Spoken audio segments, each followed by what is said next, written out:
Yeah, I think I screwed that all up. Yep, I definitely screwed that all up. All right, let's start from the beginning. Welcome to Racing in the Draft. My name is Mark. I appreciate you tuning in to. Yep, there it goes. I just got the notice on my phone. So, I spent the last 5 minutes rambling on about nothing, so it really doesn't matter. Welcome to Racing in the Draft. I'll figure out this whole YouTube go live, schedule the event type thing. I think I'll just go live from now on and not schedule it either way. If you're just joining in, I appreciate you tuning in, and welcome to. Man, I'm pretty tech savvy. Is the problem? I can't. I don't know why I can't figure this out. Either way, we are headed to Darlington to the Southern 500, sponsored by Cookout. Uh, in my opinion, I mean it's a crown jewel for a reason. It's one of the most iconic races of the year, right along with the Coke 600 and the Daytona 500. You could put the Brickyard kind of somewhere in that grouping. I mean, still my favorite is Martinsville, and I'm not sure where Martinsville actually falls, but I mean, kind of being the next to last race of the year, kind of could play into that. But either way, the Coke 600, I mean, the Cookout Southern 500 is definitely one of the most iconic races. And if you get the opportunity to go to Darlington, I highly suggest it. I went this past spring and had an amazing time and watched an amazing race. Either way, before we head fully into Darlington, let's go a little bit further south. And about exactly 1 week ago, almost to the hour, to the Coke Zero 400, where we saw Harrison Burton. Harrison Burton win the race and lock his way into the playoffs. He didn't have to wreck anybody. We need a win, Mark. This season has been brutal. I'm sorry, Wyatt.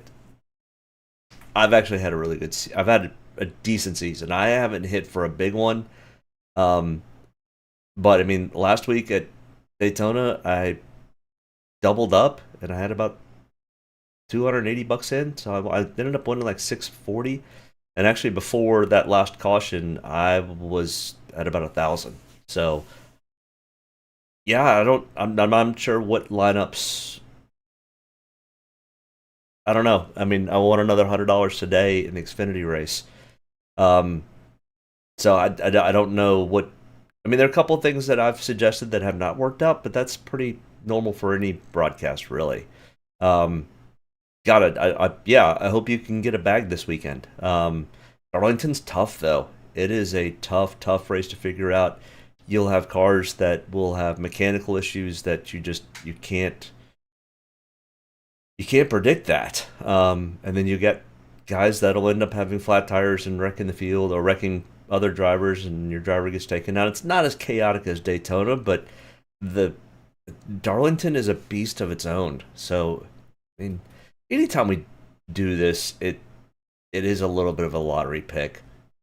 I mean, who saw here's the optimal lineups from Daytona. How crazy is this? I mean, I actually liked the Cody Ware play, um, but Cody Ware had the most DraftKings points last week at 73.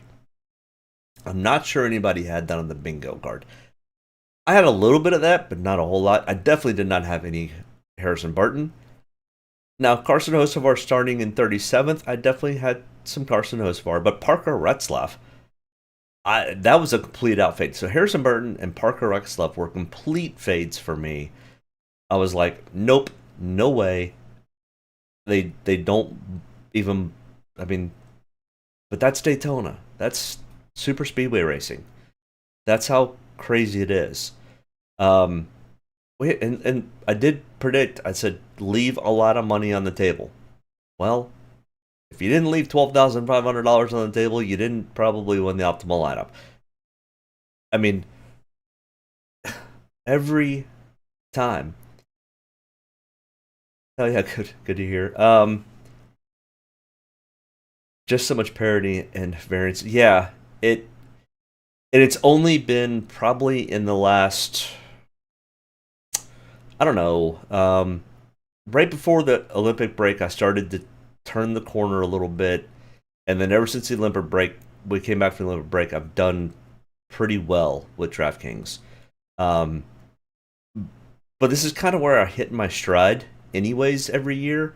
I don't know if it's we get some of the major players that fall off because the NFL is starting to come back and college football's back, and we get some of the other big players that fade off a little bit. I mean, one of them, Family Guy, that comes in every week. I don't know if he'll show up tonight or not, because this might be probably his last week before he falls off the face of the earth, because he does his bread and butter is NFL. And that's a lot of DraftKings players. NASCAR kind of gives them their fix until the NFL shows up, and then they fade off. So this week will be a little bit of opportunity. The following week, and for 10 weeks or 9 weeks following that, really is a lot of opportunity, because you do end up with some of the heavy hitters that will spend a lot more time researching and investing their time into NFL and not to NASCAR. Now, with that being said, I mean, it's such, the NFL is, I won't say it's easier to make money in, but I kind of tend to listen to Matt because he does pretty well, and Matt says it's a little easier to win money in the NFL than it is to win money in NASCAR DFS. And I can see that. There's just too many variables that happen in NASCAR. Now you've got less drivers to pick from, or less players to pick from, where the NFL, you've got, I don't know, I mean, 30 quarterbacks, 30 wide receivers, 30, and that's the part that I always go, I don't even have a clue. It's like literally taking, what is there, like five? There's what? Quarterback, running back, wide receiver, tight end, defense. There's at least five categories that you have to invest in. It's almost like having five different NASCAR lineups that you're looking, or five different NASCAR races that you're looking at, and trying to figure out which of those five end up best. So my mind just doesn't wrap around it, but I've always been a fan of the NFL. I've never been a diehard DraftKings nut like I am with NASCAR. So this is my bread and butter. This is what I stick with. I don't fade away at the NFL break. In fact, I kind of double down when the NFL shows up, because I know that there's more opportunity. So either way, Daytona turned out, I mean, honestly, kind of like I thought it would, other than I didn't think it was going to be Harrison Burton and Parker Retzlaff. I mean, those two were kind of like, oh, that happened. I mean, I would have expected Daniel Hemrick to possibly be up there, Eric Jones to have made the optimal lineup. I mean, a Zane Smith starting in 30th. But I mean, look at this. We had nobody starting in the top 10. And I definitely called that out. Nobody in the top 10. And I really didn't think Kyle Busch starting 11th would have been there. And he was. But, I mean, we had 11th.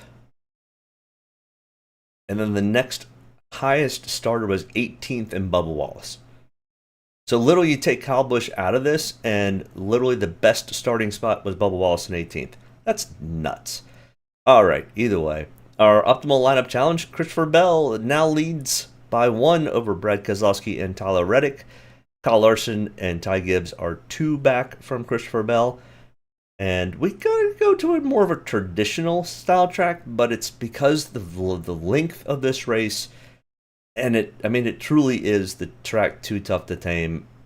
The Lady in Black, all of the things that Darlington represents. It's true to its word. It's one of the hardest tracks that I've had to figure out in iRacing. I finally have started to figure out, but it's taken, God, I've been doing iRacing for almost 3 years. I've probably raced at Darlington 25 times and probably practiced 1,000 laps. And it's just now that I've started to kind of get a grasp on how to race the track. Where I can go to Kansas, Las Vegas, I can go to any of the cookie cutters and do well. The short tracks, I do okay. I always struggled at Darlington. I'm finally starting to figure it out. So it is truly a very, very difficult track to figure out. And, I mean, literally a split second of not staying focused on what you're doing when it's 92 outside and inside the car it's probably 130 has got to be just mentally brutal, to say the least. All right, either way, this is a steep, high tire wear, and when I say high tire wear, it is extreme tire wear. Intermediate style track. The length of the track is 1.33 miles in length. It is 25 degrees in turn 1 and 2, 23 degrees in turns 3 and 4. They're definitely shaped different. They drive different. Everything about them is different. The Dominator points here, we will be focusing on Dominators. 256.9 total points, 91.75 coming from laps led, and 165.15 coming from fast laps. Dominators will absolutely come into play. We are going to probably focus on at least one, if not two Dominators that will also be high finishers. We'll focus on probably 2 to 3 place differentials, and then somebody kind of who just starts close to the top 10, finishes close to the top 10. That's kind of what we're kind of looking for. Other tracks to look at is Dover, high banked, mile long, concrete, wears the tires. Miami Homestead, another very hot track, very abrasive, wears tires. And you can put Kansas, you can put Las Vegas, there's a couple of the mile and a half tracks that you can kind of throw into the mix here. And you could even go to a short track and go to Bristol because of the high banked and how much tire wear comes from Bristol. Richmond doesn't really play because the tire wear is not as extreme, but any of these short tracks kind of in the southeast or that has a more gritty surface kind of come into play when we're talking about Darlington. Optimal lineups from previous Darlington races. So you have to kind of think about these as two different races, two different track type things, because they both run at Darlington. But because of the length of these races, we have the spring race, which is a 400-mile race, and the fall race, which is a 500-mile race. And I don't have it here. I think it's 287 laps.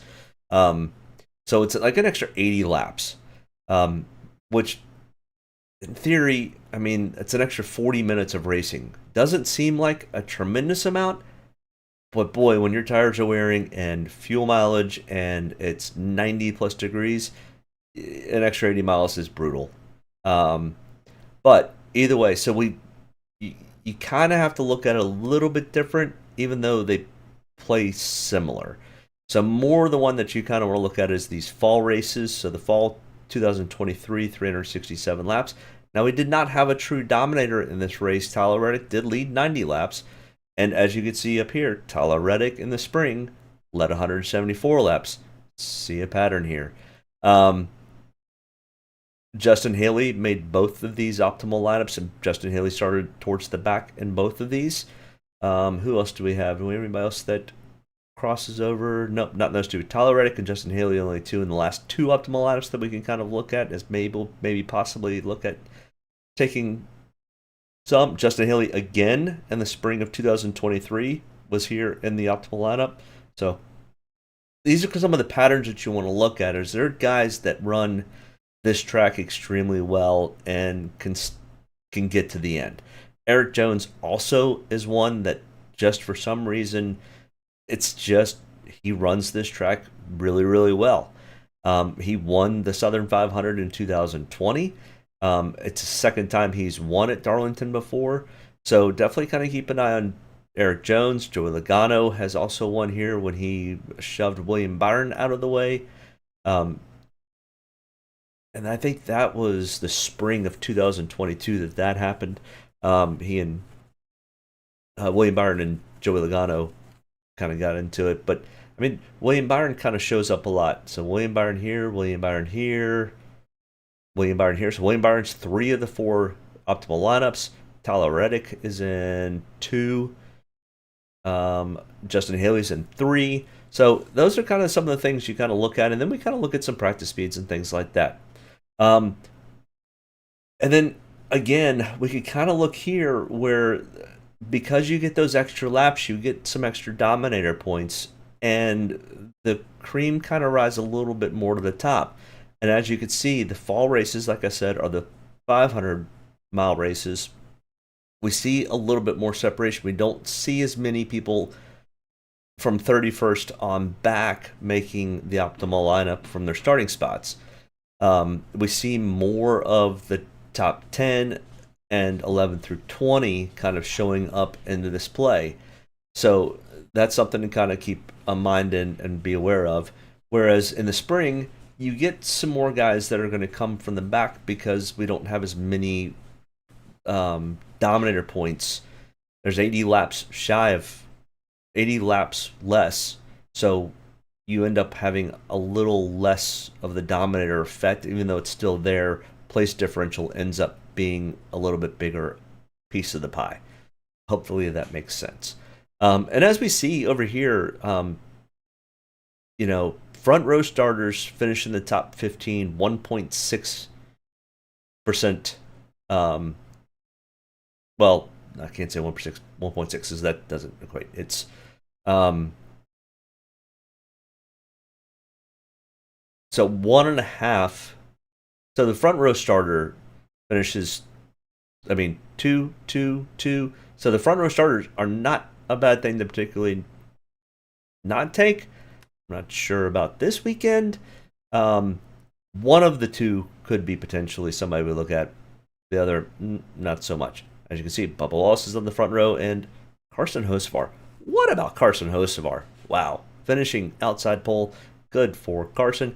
There ain't no way in heck I am going to have any part of that, though. I think he could easily have a decent race and finish 10th. I'm not sure that, unless he leads a bunch of laps, I'm not sure that plays out very well for him. But we'll get to him briefly. So, but here's kind of the ranking once you look at their starting spots and kind of how they get ranked into this. And as you can see, I really don't like the Chase Briscoe, Carson Hocevar play. The only one really starting in the top 5 that will kind of be heavy on will be the Kyle Larson. I'll have some Bubba Wallace. I don't really like the Martin Truex Jr. play. And then over here, the 6 through 10, I definitely kind of like the Tyler Reddick. Definitely intrigues me. He's been on fire at these tracks lately. Christopher Bell won today in the Xfinity race with, not that great of a car and ended up doing really, really well. Brian Blaney, who had some struggles in the spring, looks to be pretty quick in practice and in qualifying. William Byron's right there too. Chris Buescher could also end up, he needs to win to get himself into the playoffs. He doesn't have to win, he just has to finish really well. But anyway, we'll get into the driver-by-driver breakdown, but this is kind of where I see them as their starting spots. Guys for practice who I think underperformed in qualifying or potentially overqualified in practice. You could take that either way. And then the reverse also. They either underperformed in qualifying and overperformed in practice or vice versa. But either way, so Ricky Stenhouse Jr. in practice, right before he decided to blow a tire and hit the wall and have to go to the back, was third fastest in practice. And that was only for like 3 or 4 laps before he blew his tire, so we don't really have any long run speed. And that kind of worries me with the Ricky Stenhouse Jr. play. I don't think he's got to go to a full backup car, but he definitely has to replace the bumper and probably the front clip. So kind of keep that in mind. This is kind of a play that scares me a little bit. Eric Jones, who, like I said, has performed very, very well here at Darlington in the past, he practiced super fast, but he qualified 28th. So we've got a decent potential for some place differential upside here. This is kind of what it's showing, is they were fast in practice and they just were a little off in practice, whether that was temperatures, whether that was air pressures, or they just missed a corner or whatnot. These potentially are the opportunities that we're looking at for place differential. And these are guys that did not practice very well, and that doesn't make any sense. Oh, there's my screw up for the week. These numbers don't make sense. That's just not. I don't know why that doesn't make any sense. Not sure why, but either way, Chase Briscoe, we could look. You can take the explanation here. Chase Briscoe from 35th to 3rd. Austin Cindric practiced in 17th, qualified 11th. Martin Truex Jr. practiced in 32nd, was 5th. Kyle Busch was 23rd in practice. So they're all negative correlated. So either way, does this one make more sense? Yes, this one actually makes sense. This is the 10 lap average. Um, so Todd Gillen practiced in second, qualified 33rd. Potentially a lot of opportunity there for Todd Gillen. Same thing with Alex Bowman. And remember, this is on the 10 lap consecutive average. Noah Gragson was third fastest in the 10 lap consecutive average and qualified 29th. So what that's kind of telling me is when the tires begin to wear, their cars are going to perform a little bit better than potentially some of the other guys who might start up front. Now, they kind of meet in the middle somewhere, and Darlington's not that wide of a track. It's a little difficult to pass. So that's when the problems start to happen. So either way, this is just kind of an example. I don't know if I fully trust this chart. So far, it has only shown up to perform well once, and that was at Michigan. So, and like I've always said, I'm just giving the information, not sure what all that information actually means. But our fastest single lap guys: Eric Jones, Denny Hamlin, Ricky Stenhouse, Ross Chastain, William Byron, Bubba Wallace, Tyler Reddick, John Hunter Nemechek, and then where they actually qualified. This was they were the fastest 8 in practice, and then the slowest 4 in practice. And I mean, to be honest, when we get to the driver by driver breakdown, I didn't even waste my time on Timmy Hill. Whatever you do, don't put Timmy Hill in your lineups. The only way Timmy Hill ends up sniffing even close to a top 20 in DraftKings points is if literally on lap 1 everybody piles into lap 1 and Timmy Hill stalled out at the start finish line, and he's the only one left racing. That's the only way it happens. He's driving the 66 car. I don't know what they're doing out there. I don't know why they're there. They have not finished a race yet this year, and this is one of the hardest races of the year. So I would put Timmy Hill's chances of making it to the end of stage 1 at 20%. So I have no interest in Timmy Hill. He does show up here in practice, though, and he was slow. Almost Shane Van Gisbergen was almost as slow, but Shane's never run the Cup car here, and Shane actually did really well in the Xfinity race today. So give a little bit of break there.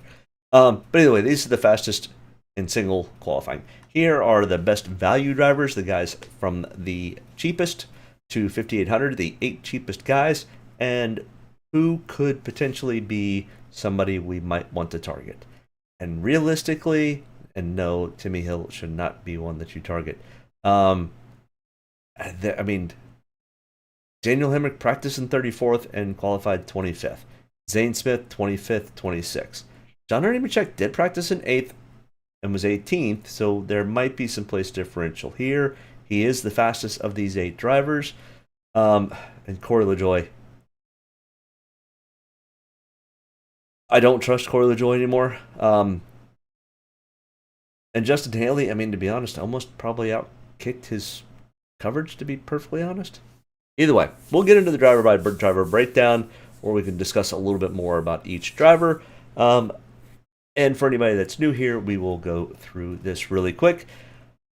This first line is the 5 races that we are comparing to. Typically, they are the 5 last races at that particular track, unless they only run once a year at that track. Then I will find comparison tracks to put into the mix. But since they race at Darlington twice a year, we have all 5 races, all next-gen era races, which is very helpful also, because we're not looking at data that probably means absolutely nothing. Then we of course have the driver, his price tag of $11,000. He is starting in the 14th spot. Then we have his practice. He was in practice group number 1, which is indicated here. He was second fastest out of everyone during practice. He did 30 laps total in practice, and he was 18th in the 10-lap consecutive average. This is where the 5 race comparison comes into play. Is this next line here? We have top 5, top 10, top 20. So Denny Hamlin has 2 top 5s, 2 top 10s, 3 top 20s. And in those 5 races, he's got a 45.4 DraftKings average and a 12.8 average finish.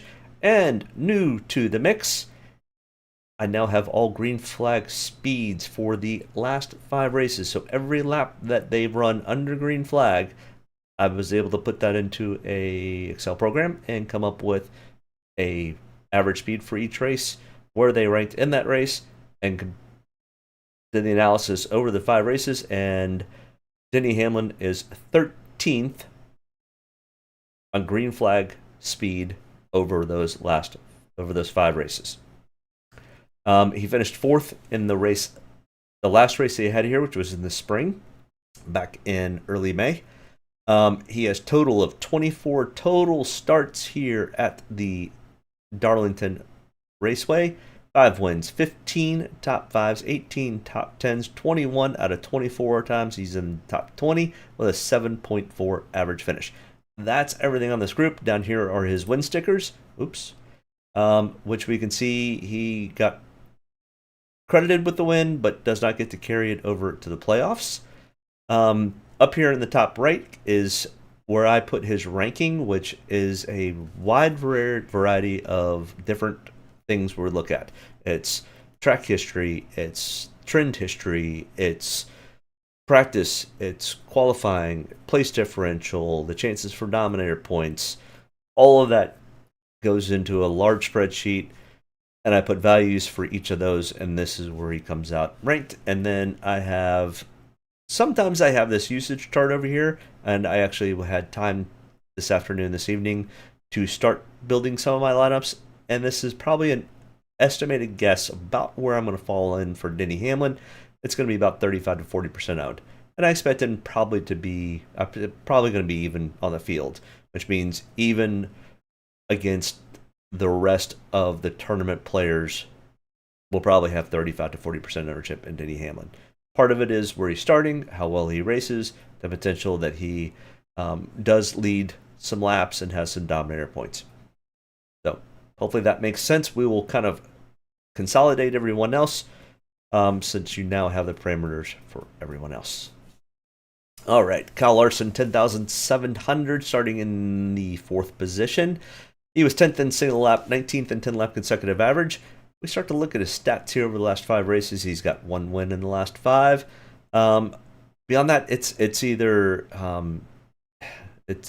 he's going to hit a home run or he's going to struggle and not do well. He's got a 20.6 average finish. But if we look at his green flag speed, he's a 5.4, which is the best in the field on green flag speed over 5 races. Excuse me, with a 20.6 average finish. That tells you anything. If he keeps his car under him, he's almost unbeatable. He screws up and wrecks, he's 34th. Out of the 13 total starts, he's got an 11.3 average finish. He's got 4 wins on the season. I do have him ranked 8th, and I'll probably have about 30-35% ownership, which would probably be about close to even on the field. Tyler Reddick, 10,500, probably the most dominant driver over the last 2 races here at Darlington, was 7th in single lap practice, 15th in 10 lap consecutive average, and just very close to about the same green flag speed as Kyle Larson at a 5.6, where Kyle Larson was a 5.4, so very, very similar. 12.2 average finish, 3 top 5s, 3 top 10s, 3 top 20s. He did finish 32nd in the spring race after he led 174 laps. So definitely kind of keep that in mind. Tyler Reddick is very, very good at this track, and he's looking to get some more playoff points and potentially secure the first place or this regular season championship to get 15 extra points to go into the playoffs with. So there's definitely a race inside the race between Tyler Reddick, Chase Elliott, Kyle Larson. Really are the biggest players kind of up there to the top. But Denny Hamlin's points and such from Bristol getting taken away for his playoff chances. He'll still make the playoffs, but he won't get as many points going in. William Byron does have a really, really far outside shot, but it's way outside to win this regular season championship. But it's really down to there's 3 guys. But William Byron, 10,200, starting 8th. He was 5th in single lap, 24th in 10 lap. And then one thing I did notice, he did not do 288 laps of practice. Oops, there's another mess up. It's 28 laps of practice. Um, the one thing I definitely did notice, and this is very typical of Darlington, if you fire off super fast, typically your long run speed is going to be affected greatly because of it. You're going to wear your tires out faster, and the guys that are a little slower are going to have better 10, 20, 30 lap averages. Now, with that being said, because it's racing, people are going to want to get up and race against the guy in front of them. You'll end up wearing your tires a little bit more, but that's kind of what we saw in practice. The guys who were a little bit slower had better 10 lap consecutive average, and the guys that were faster did not. So take that for what you will. The tire wear at Darlington it's now probably the most extreme of any track we go to for fall off. Atlanta used to be that way till they repaved and reconfigured. And another one that's almost as bad as Darlington is Miami Homestead. So tire wear will be an absolute factor. I think they've got like 11 or 12 sets or 13 sets of tires for 367 laps.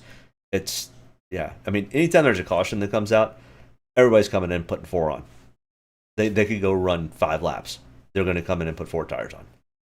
You'll have somebody that'll roll the dice or need their lap back or need to get a lap back or something that won't, but all the leaders will come in and get 4 tires. If they don't, they're just sitting ducks. Who was it? One of the back markers today in the Xfinity race. Early in the run, Chad Fincham took 4 tires where most of the field had stayed out, and he went from 34th to 12th. And he's a back marker. He was one of the slowest in practice. And with new tires, he was able to move his way up into the top 12. If that tells you how valuable tires are at Darlington, it's unreal. I've got William Byron here ranked at 9th. I'll probably have 25 to 30% ownership. He's got a little bit of place differential, not a whole lot, but I think this is much more William goes out. He might lead some laps. He might have some fast laps. He might even win the race, but even if I think what I'm projecting him probably to have a top 5 finish. And that's a start in the top 10, finish in the top 10, and it's going to be a really good day for William Byron. Brad Kozlowski, our winner from the spring at $9,800. He was 11th in single lap, 21st in 10 lap. Like we see, a little bit of fall off there from practice. He's got the one win that he got here in the spring. He's got a 10.4 average finish, 12.2 on green flag speed, which is very, very reputable. 10.5 average finish, 2 wins at Darlington out of 21 total starts. I do not mind the Brad Keselowski. There is a little bit of place differential here, and he's got the opportunity to at least probably be a solid top 10, maybe even be a top 5. Martin Truex Jr. here at $9,500. He was a little slower on his single speed, but a little faster in his 10 lap speed. We'll see this variable kind of go back and forth with most of the drivers that we look at. He was 21st in single lap, 9th in 10 lap consecutive average. His average finish, he's been even worse than Kyle Larson on just having a great car and not being able to get it to the finish. Out of the last 5 races at Darlington, he's only got 1 top 20, a 25.8 average finish, where his green flag speed has been 8.8. Just absolutely abysmal. I mean, he's got 2 wins out of his full racing history here, 14.1 average finish, and in the last 5, it's just been abysmal. So, with that being said, putting all that into the mix, it's hard to trust Truex Jr. here. As much as I would like to see him win one before he retires, I'm not sure this weekend is the right weekend for him. Christopher Bell, our Xfinity race winner from earlier today, $9,300, starting in the 9th position. Now, he was pretty consistent. This, in my opinion, means he's got a fairly balanced car. Good on the short run, decent on the long run, not super fast in both. He was 13th in single lap, 14th in 10 lap consecutive average. kind of lines up with everything else here. He's got a 12.2 average finish over the last 5 races. He finished 13th in this race last year, 12.2 on green flag speed, and he's got a 16.4 average finish. I mean, all indications are he's kind of like William Byron. I expect him to kind of stay up there, and be around at the end of this thing. He understands how to get the car there at the end, and he has been one of the best at tracks under 1.5 miles in length. So I definitely do not mind having some Christopher Bell here. He comes in 4th on my ranking and 25% ownership. Chase Elliott, starting in the 20th position, 14th in single lap, 25th in 10-lap consecutive average. 12.8 average finish. He finished 12th in this race in the spring. 14.6 green flag speed. Decent place differential here. He raced the race today, and he said he likes being able to race at least Darlington because he thinks even though the cars are different, the tires are different, Darlington is such a methodical track, and just getting repetition and timing, your braking spots, your turn spots, when to get back on the throttle, still play between the two cars. And in fact, it plays truck, Xfinity, Cup, it doesn't matter. Anytime that you can go and turn laps at Darlington, it'll help you with the next time you run at Darlington. So it's one of those, just more repetition, the better off you're going to be. So I think Chase Elliott has a decent amount of place differential here. I like the ownership potential here on Chase Elliott. I think he's probably going to be 25%. Now I think he's probably going to be fairly owned. I don't think it's much of a sleeper, as Family Guy Matt calls it. But I don't mind the Chase Elliott play. His speed has been pretty consistent, and he did turn a lot of laps today in the Xfinity race. I think he ended up in a top 5 finish. Ryan Blaney at 8,800, starting in 7th. And once again, here's the difference. He was 33rd on single lap, so a little slower on his single out lap. Ended up being 6th in the 10-lap consecutive average. And I see this a lot with most of the Fords across the board. The Fords seem to be a little bit slow on the fire off, and then a little bit faster on the 10, 15, 20 lap runs. The Chevys were the opposite. They tend to fire off really fast and then fade it off. The Toyotas were kind of like the Chevys, but not quite as bad a fall off. So long run speeds, I think the Fords might be able to be in play here. But Ryan Blaney kind of has me a little bit nervous starting in 7th, because this is not one of Ryan Blaney's better tracks. He's never won here. He's never had a top 5 here. And out of 15 total starts, he's only got 3 top 10s.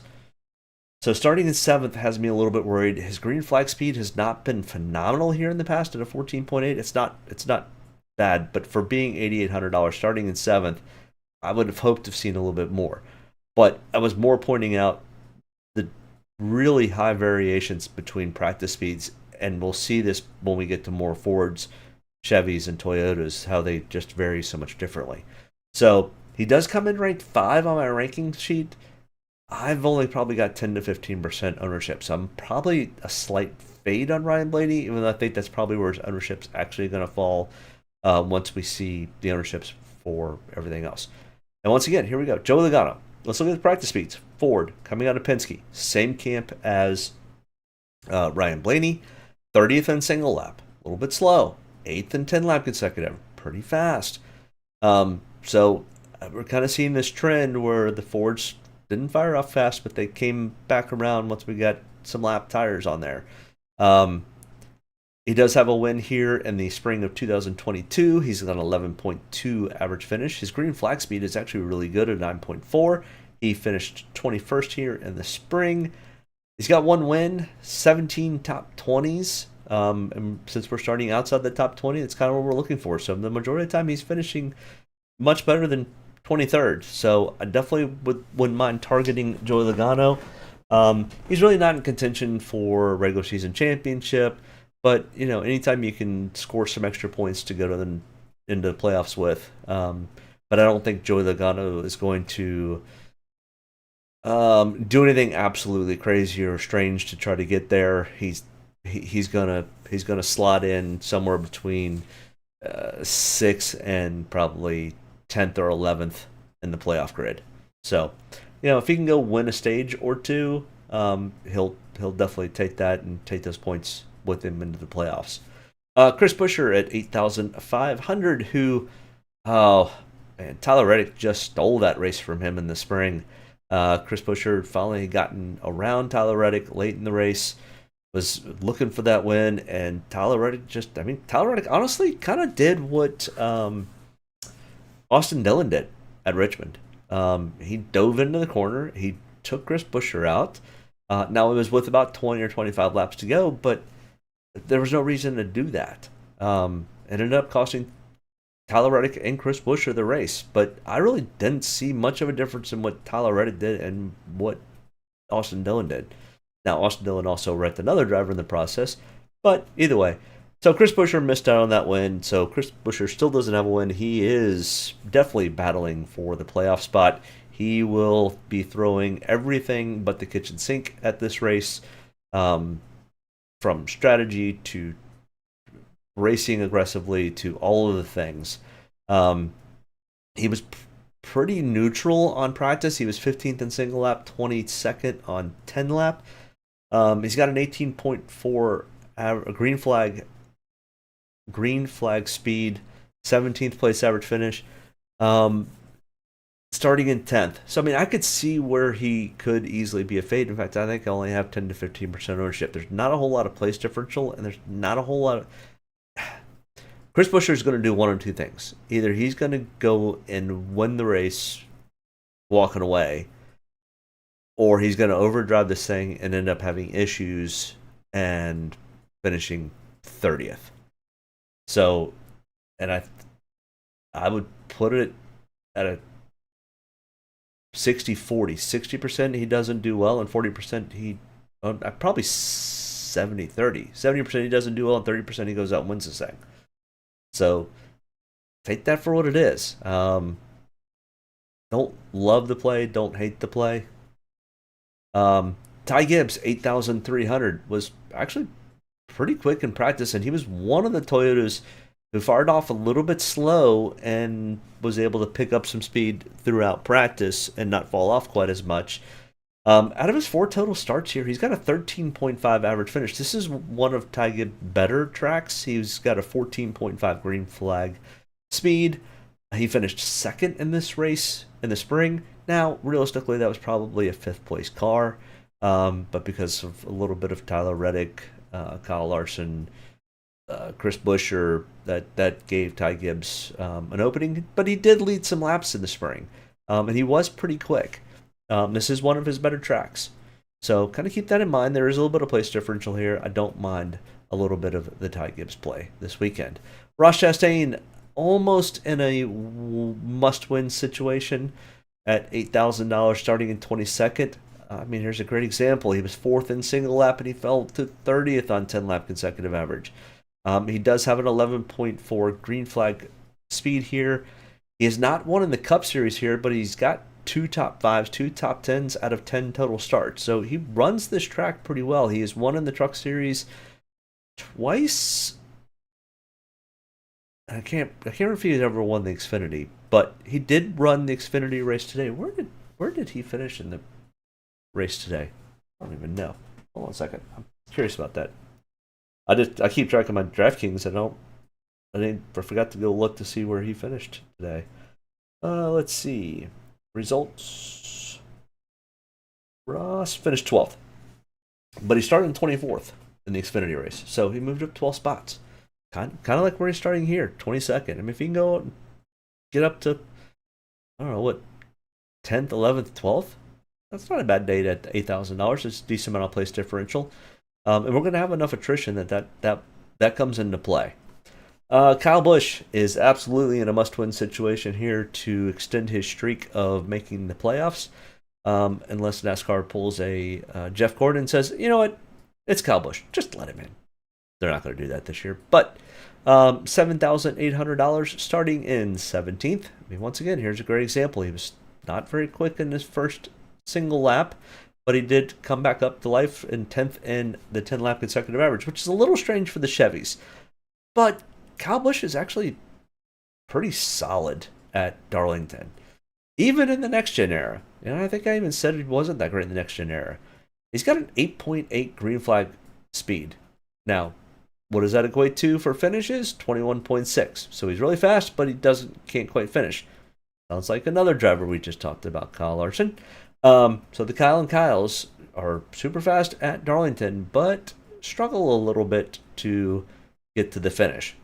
Take that for what you will. There is some place differential here. He definitely knows how to get around this track. He knows how to conserve his tires. He's a champion of the sport for a reason. So, can Kyle Busch get the win, secure his spot into the playoffs, secure his however many year streak of a win? I don't know. I'll have to watch and see tomorrow. I'll have some ownership. I don't mind the Kyle Busch play. Bubba Wallace, 7,700. Once again, Toyota fired off fast. 6th in single laps, 26th in 10 lap consecutive average. But Bubba Wallace actually is decent here. Out of the 5 races we're comparing to, 4 of the 5, he's finished in the top 10, once in the top 5. An 11th place average finish, and his green flag speed is 10th. Finished 7th in the spring. This is one of Bubba Wallace's better tracks. Bubba Wallace is not in a must-win situation, but he is in a... He needs to go win stage 1, to win or do really well in stage 2, and then get a top 5 finish, or top 10 finish, to even have a shot at making the playoffs. Or he goes out and wins.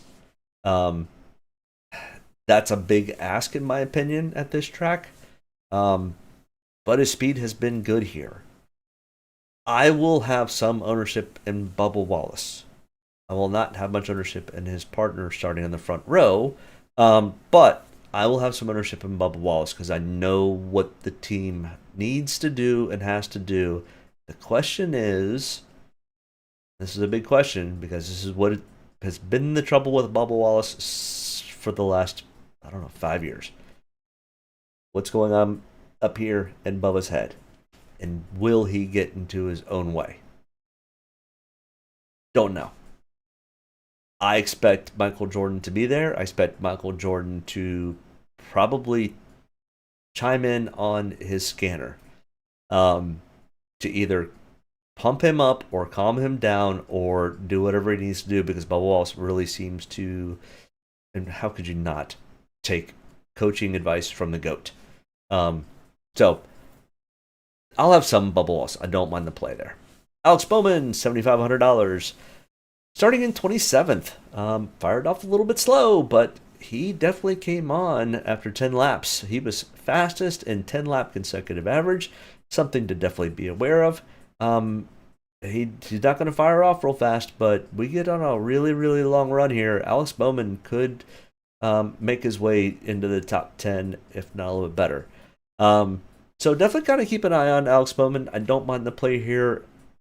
And he did miss one of the last 4 races with that back concussion issue that he had.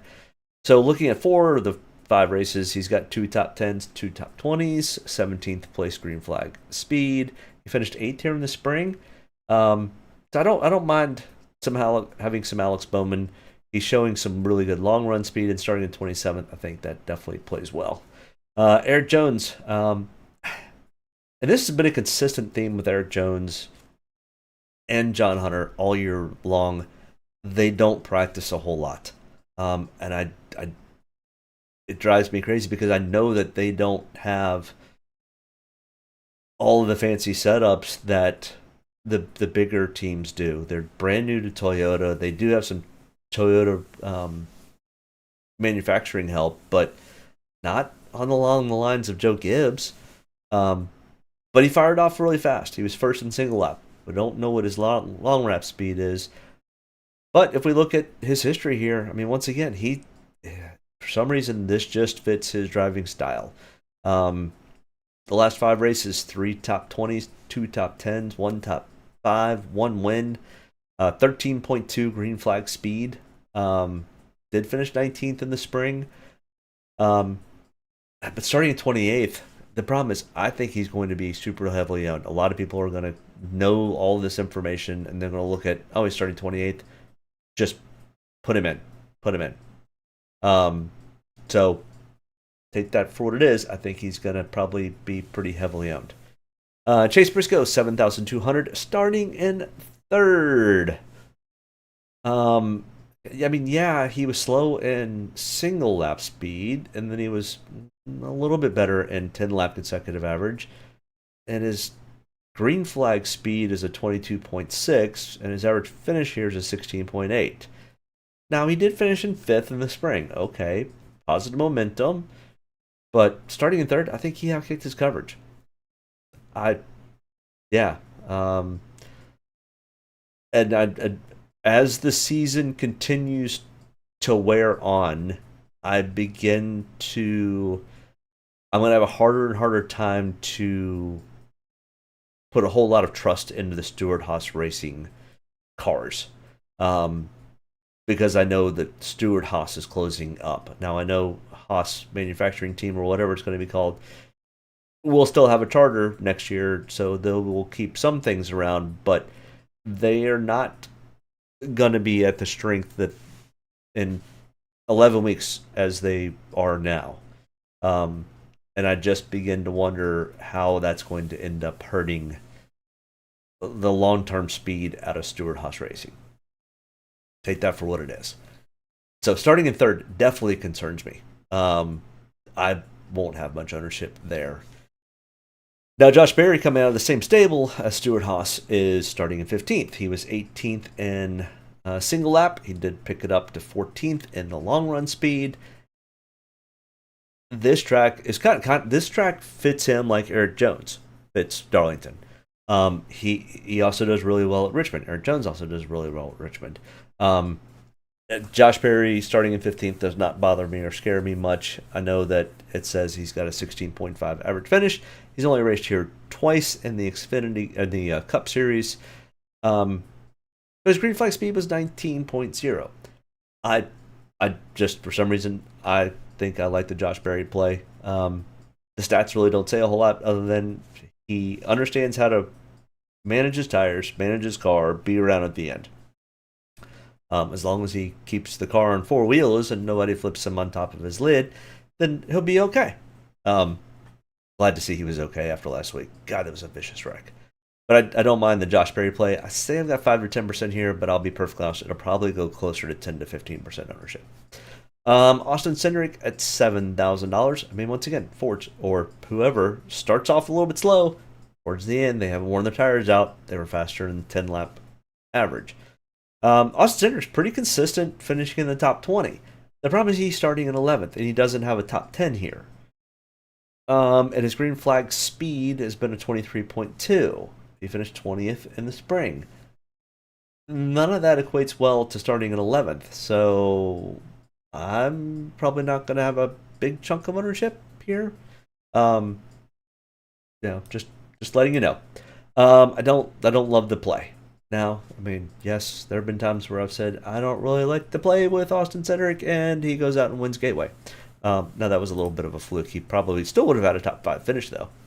Ty Gillen, $6,800. Once again, just huge variations between single lap and 10 lap. Slow and firing off, and second. And it's supposed to be 10 lap, not 5 lap. Oh, there's mistake number 3 for my video. Oh well, I always find my mistakes as I do these. But I don't feel like talking an hour just to catch my mistakes and then do it all over. So just bear with my little nuances. Now his green flag speed was not great. 24.4 over the last 5 races. 19th place average finish. So he has benefited from attrition, is what this is telling me. If he's got a 19th place finish, but he's 24th in green flag speed. Now he did finish in 15th in the spring. I still think that was a little bit of attrition. I mean, you had Tyler Reddick, Chase Briscoe, Kyle Larson, who were 3 of the fastest cars, all get knocked out of the race. Ryan Blaney also knocked out of the race. So, we take those 4, he's up to 19th, gets to his average finish. So, I can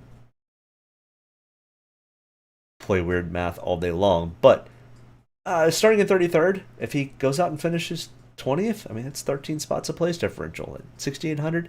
It's going to be close to being top 15, top 13 in DraftKings points. So I'm willing to take a shot there. Michael McDowell, 6,700, starting in 31st. And yeah, you were slow in practice and you were slow in 10 lap consecutive average. Starting in 31st, I don't mind having a little bit of ownership here because if we do have some attrition in this race, Michael McDowell starting in 31st, as long as he's not part of that attrition, might have a decent day. But you know, we're betting on attrition for both of the front row motor guys. Just perfectly honest, I don't know how good their speed is, and they're starting back in the muck. We'll kind of see what happens. I don't mind having some ownership. I'm not going to have a huge amount of ownership of Michael McDowell, but you know, once we kind of get past here, it gets really, really tough because this is very much a Dominator and / finishing position type race with 2, maybe 3 drivers that are place differential. And I'm not sure Michael McDowell is one of my favorites for that. I mean, I think Daniel Suarez actually is a better play than Michael McDowell or Todd Gillen starting in 32nd, and he's kind of starting right there between them. He was pretty kind of slow, but not real slow in practice. Kind of middle of the pack. 22nd in single lap, 23rd in 10 lap. Okay. He's a 20.8 green flag speed over the last 5 races. Okay. 24th place average finish. Okay. Finished 24th in the spring. Kind of seeing a trend here. Low 20s. Is that enough? Starting in 32nd? I don't know. But at least it's consistent. That we do know. 6,500 starting in 32nd, go out and finish 20th. I mean, it's about right there with Todd Gillen. I don't mind interchanging those two as I finish building out lineups. You know, if you've got 5 guys that you really like, and then you're like, okay, I've got $6,800 left. All right, I'll throw Daniel Suarez in one, and I'll throw Todd Gillen in one. See which one happens to get me the better finish. Shane Van Gisbergen. This is going to be a brutal race for this guy. But he did really well in the Xfinity race. I was quite pleasantly surprised on his finish. I think he got a top 10, if I remember correctly. 7th. Started in 26th and finished 7th in the Xfinity race today. That's pretty good. Now, this race tomorrow is twice what the Xfinity race is. In fact, it's more than twice because 147 times 2 is 194. And we're going 367. So it's a long race. I mean, Shane's in perfectly good enough shape to easily make it the distance. I'm not worried about that. But it's going to be warm. It's going to be one of the longer races for Shane. So hopefully he's ready. Austin Dillon, 6,300, starting in 16th. I mean, I know they've been running well lately, but starting 16th at Darlington when your practice speed was 20th in single lap, you didn't give us a 10 lap consecutive average. Your green flag speed's at 23.4. You finished 28th in the spring. I mean, the only positive out of this is he's got a 16th place average finish over 16 races. But what have you done for me lately? One top 10. So starting in 16th, I think he's starting too far up. So I will be a fade on Austin Dillon. Ricky Stenhouse Jr. went out and turned a really, really fast lap at the very beginning of practice and then proceeded to hit the inside wall. And ruffling up his nose a little bit, enough to where he could not qualify and had to then be starting in 36. So Ricky Stenhouse Jr. starting in 36. I mean, he's right there with Kyle Larson. Ricky's now. The problem is Ricky's not going to be checkers or wreckers. It's going to be top 20 or wreckers type thing. So there is an upside to Ricky Stenhouse Jr. I see a lot of the inexperienced DFS players or ones that don't really truly understand how this all works out going, oh, Ricky S. Jr., he was third in practice and starting 36. Check, done, mail it in. And I'm not sure that that's the case. He's got a 19th place average finish. Not bad. Finished 23rd in the spring. Okay. Got a 22.6 average finish over 17 total starts. Only one top 10, though. Now, he goes up and finishes 18th out of 36. That's pretty good at 6,200. So I'm not saying it's a complete out fade, but I'm also not going to be 50% ownership on Ricky Stenhouse Jr. I just don't think he ends up having the day that everybody thinks he's going to have. And he has a tendency to be Ricky Stenhouse and spin the car out with Kyle Busch. Just saying.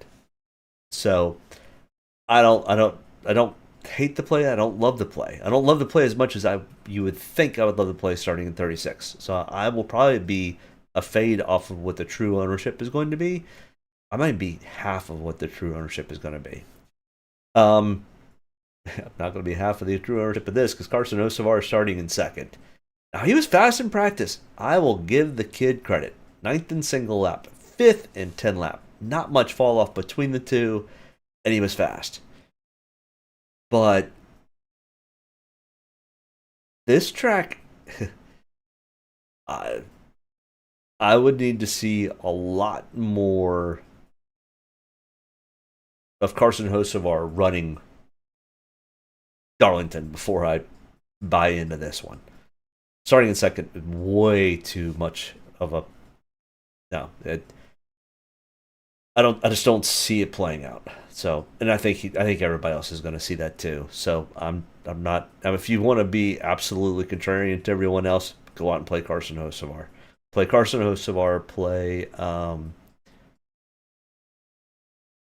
Bubba Wallace. Play Austin Cindric. Those are the ones that I just no interest in Carson Hocevar. I mean, wish him the best of luck. But even if he gets a top 15 or maybe even scratches the top 10, unless he leads a bunch of laps, he's going to be 15th to 20th in Draftkings points. Harrison Burton, 5,900, our winner from last week. Good for him. Now you're starting in 24th. Now his practice speeds were 12th in single lap, 28th in 10 lap consecutive average. He's got a 24.2 green flag speed at Darlington. This is actually one of his better tracks. Better is kind of eye in the beholder. But the problem is there's not much upside here. If he was starting 33rd, I could be like, okay. He's shown that he can win. Yeah. I mean, a 19.6 average finish over the last 5 races here. I mean, this could be sneaky. It could also be really sneaky in the way of going for points at stage breaks. If we get a late caution, does he stay out to potentially get some points to help carry into the playoffs? Yeah, I don't know. It's a dangerous play. Sleeper play, definitely. Potentially is dangerous, though. He's kind of like Todd Gillen. He's got a 24.2 green flag speed, which is about what Todd Gillen is. They both ended up in about the 19th average finish spot. And I think they're getting that extra 5 spots from attrition, which is a little tough because you don't always have that attrition. And that you're not part of the attrition. So there's a couple variables to look at there with Harrison. So good on him for winning the race. Good on the Wood brothers for winning their 100th. It was super exciting to see. But this is a risky play. Just like this is a very risky play. Corey LaJoie, 5,800, starting in 19th. Single lap was 19th. He was a little faster in the 10 lap at 12th. But Corey LaJoie, if there's anybody that can figure out a way to screw up a race, it's Corey LaJoie. And 26.8 is his green flag speed. He's one of the slower guys at Darlington. 24.2 average finish. He finished 16th in the spring. I get it, but we had some attrition that was happening there. Not that we won't have some tomorrow, but out of 13 total starts, when we have attrition, he still has a 26.2 average finish. Starting too far up, outkicked his coverage. Justin Haley, $5,700. Starting 21st. His practice speeds were fair. 26th in single lap, 16th in 10 lap consecutive average. Okay. His green flag speed is at 21.6, so a little better than Todd Gillen and Harrison Burton. 12.6 average finish. So he makes the most out of his opportunities. 4 top 20s out of the last 5 races. Okay. Finished 9th in the spring. Okay. Starting in 21st. I mean, there's going to be a handful of these guys, or not a handful, there's going to be 2 or 3 guys that are back here that are going to end up showing up in the optimal lineup or the top 10 in Draftkings points. Justin Haley, one of them? Maybe.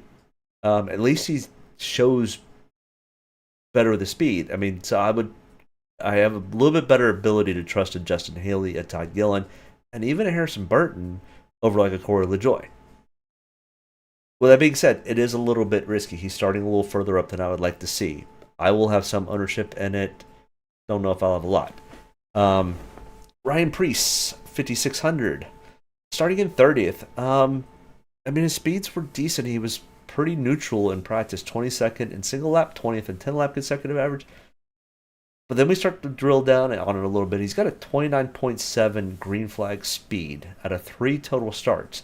Now, he's got an average finish 20th, and he finished 17th in the spring. But when you look at that green flag speed, that's abysmal. That's almost one of the worst in the field. And I went back and reviewed it. His speeds were not great. He just had some pitch strategy that's turned out to be in his favor. Now, could that happen again? Sure. Yeah, I mean, this is one of the plays towards the back that I go, I'll have some ownership just in case something weird happens, but I don't love the play even starting in 30th. John Hunter Nemechek, $5,500 starting in 18th. At least he did more practice laps than his teammate. If you don't know who his teammate is, his teammate is Eric Jones. He's only got 1 start here, so he had a 34.0 green flag speed in the spring, and he finished 31st. He had some damage, so his green flag speed was enough to keep him in the race, but to be very slow. And I actually, because I was there in the spring, I do remember that happening. But he was 8th in single lap practice, did not get to a 10 lap run. And yeah, he didn't. He ran 28. Eric Jones, I think, ran 23 laps, but still, that's probably about average. And he goes out and qualifies 18th. Worries me a little bit. Other than his average finish here is 22nd. And he finished 31st in the spring, so he had probably a top 10 at some point here. I think he's just starting too far up for me to really like the play. Zane Smith, $5,400, who is looking for a ride, even though I think he may end up at front row, for what I'm hearing, if the rumors are true. Starting in 26th, his practice speeds were probably about there. 25th in single lap, 31st in 10 lap consecutive average. He really had a bad time in the spring, and that was his only start. That's why I say this track is too tough to tame, and it's the Lady in Black. And she came out and got Zane Smith and took him. He was bad in the spring, but he had damage. He hit the inside wall. No, he hit the outside wall first, and then he hit the inside wall, and then was able to kind of struggle on, or not really. But yeah, Zane Smith struggled here in the spring. But as of late, what have you done lately? Zane Smith's been doing much better, and he's trying to make sure that he gets a secure ride for next year. So he's definitely going to need to put on a good show. He's a great driver. I expect him to potentially do well. Even with starting 26, and I'm sure I'm going to have a whole lot of ownership here. But there's going to be 2 or 3 guys back here that are going to be in or close to the optimal lineup. So we've got to look at them. Daniel Hemrick at 5,300, starting in 25th. Don't love it. He was 34th in single lap, 17th in 10 lap consecutive average, which is, I mean, kind of the same trend. Slow in practice, a little bit faster in 10 lap consecutive average. Oh, come on, Texas A&M. Don't let Notre Dame beat you. Oh, I think it's pretty much over. Fourth quarter with 30 seconds left. You're down by 10. Yeah, it's not good. Sorry. I'm watching college football too. 34.3 green flag pit stop or green flag speed. 29th place average finish, starting in 25th. I mean, take a couple shots on it here. I would not go heavy by any means. It's kind of like run a couple lineups with Daniel Hemrick, run a couple more lineups with Zane Smith, run a couple lineups with Kaz Grala. In fact, I don't mind the Kaz Grala play. He finished 18th here in the spring. He had a 30.0 green flag speed, not awful.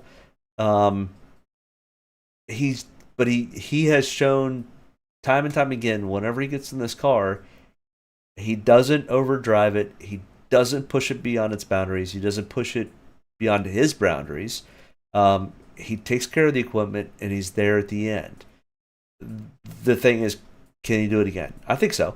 And starting pretty much next to last. I don't mind the Cosgrella play. I'll have 5 to 10% ownership. I like him probably out of all the guys that are starting, the bottom 8 guys. I think Cosgrella might be one of my more favorite plays.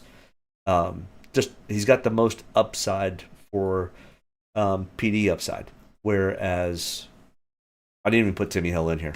He was qualified 37th. He was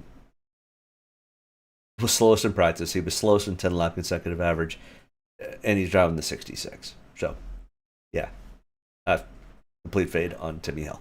Don't even put him in the grouping. Let's see. Highest owned guys that I like that I also think are probably going to be very highly owned: Tyler Reddick, Denny Hamlin, Ross Chastain, Christopher Bell. I expect all of them to be pretty heavily owned, along with, I think Joey Logano is going to be there. I think Chase Elliott will be up there. Kyle Busch should be kind of middle of the road. Alex Bowman probably going to be pretty heavily owned. I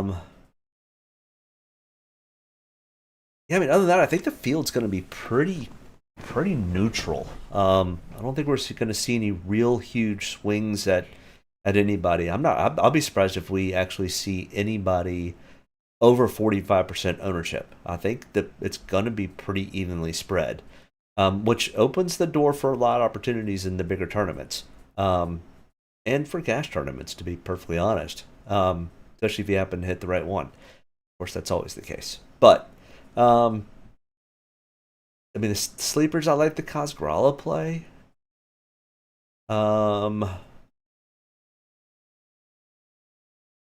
I mean, if you want to go kind of another sleeper, I mean, Harrison Burton's a sleeper. Don't love it, but it would be a sleeper. The Zane Smith will be a little bit of a sleeper play. I think because Bubba Wallace is starting in the poll, I think he gets probably lower ownership. So probably a little bit of a sleeper there, and he has the potential and the speed potentially do well. I do like the William Byron. I like the Kyle Larson play. They both have done very, very well here in the past. Brett Keselowski won in the spring. He's starting in 12th.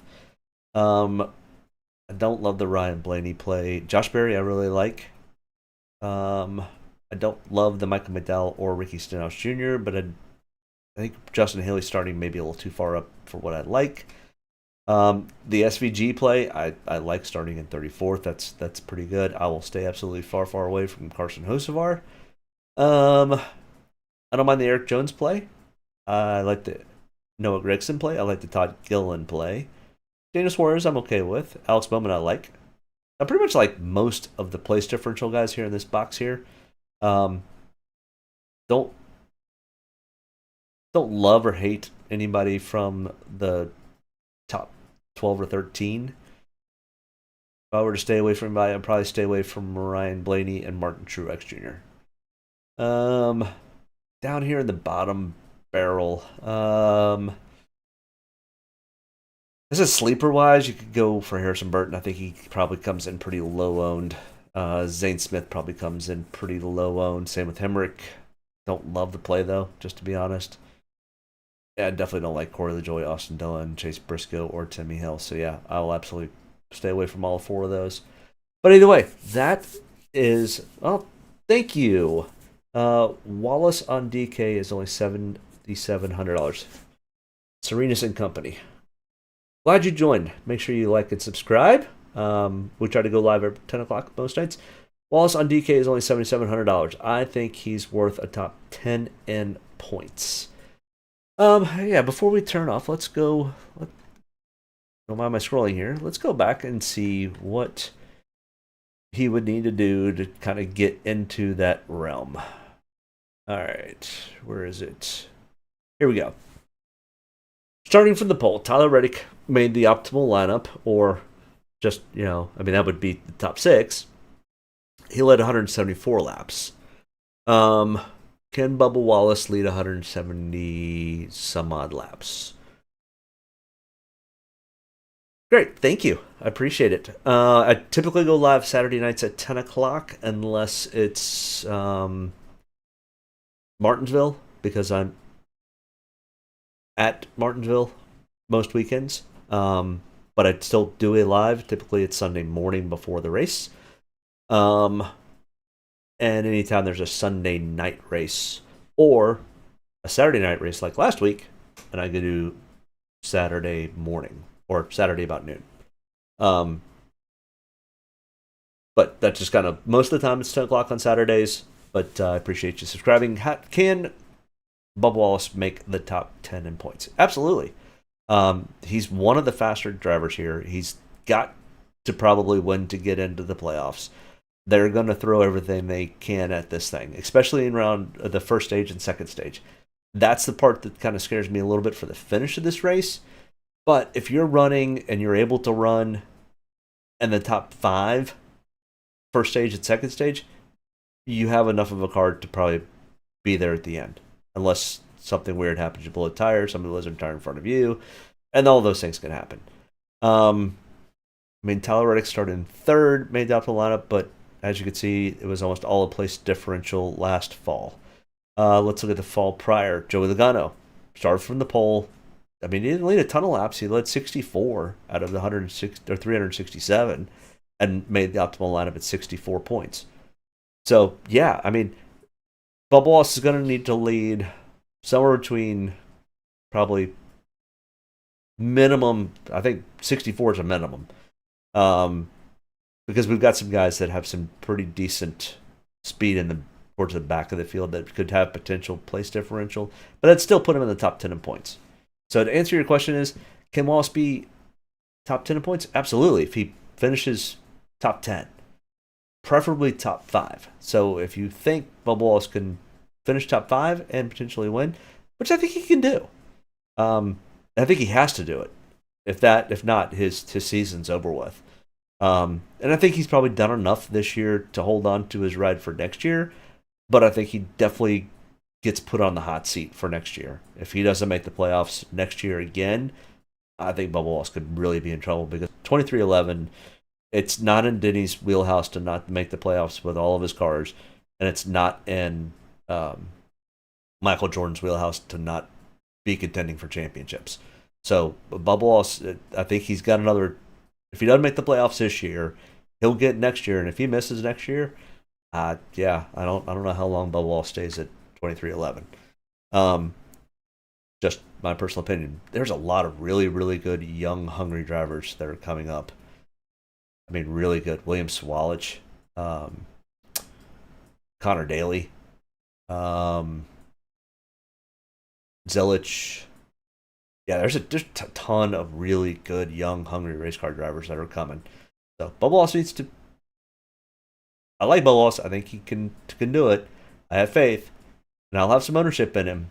But either way, yeah. So check me out next Saturday, 10 o'clock live. Hold on, we go to Atlanta. Is that our Saturday night race, or is that a Sunday race? Before I come off of here, let's see schedule. No, that's the weekend schedule. I want the full schedule. Next Saturday's race at Atlanta is 3 p.m. on Sunday, so we will be live next Saturday night at 10 o'clock to break it down. There is no practice for the Atlanta race because it is a super speedway style race. So we literally will look at who and where people qualified. And it's going to be very similar lineups to what we saw in Daytona. Take everybody from the back. So, but either way, I appreciate you tuning in. Thanks for subscribing, liking the video, and we will see everyone next week. Let me know if anybody hits the bag. And Wyatt, it's your turn this week, buddy. Hopefully you hit that bag. Make some money back for this year. All right. Have a great one. We'll see you next week. Bye. Get a good deep breath. Get ready to roll here. Only about one thing tonight. Getting the W's, so got to be around the end to do that. Get ready to roll tonight, boys. Let's go have some fun. Don't get me any more fired up than I already am. All the way to the checkered. You are fine. Nobody's got to run. Checker time, baby! Hell yeah. Proud of you there, Matt. Good job, pal. Thanks, man. Good job all day. Great work, my man. Great work. Keep putting yourself in position. We'll win our share, right? We got one back today, brother. Good job. Great job, guys. Excellent work, my man. Excellent work. Thank you. Man, that's awesome. Set out with a goal and got it here, bud. Thank you very much. Really proud of you, man. Drove your butt off tonight. We had the fastest car here, bud. Probably killed our deal there. Just feel like I gave one away. Yeah, boys. Way to rebound. Great job. Great job, bud. Really good job. Appreciate you hanging in there with us all weekend. What a weekend. Good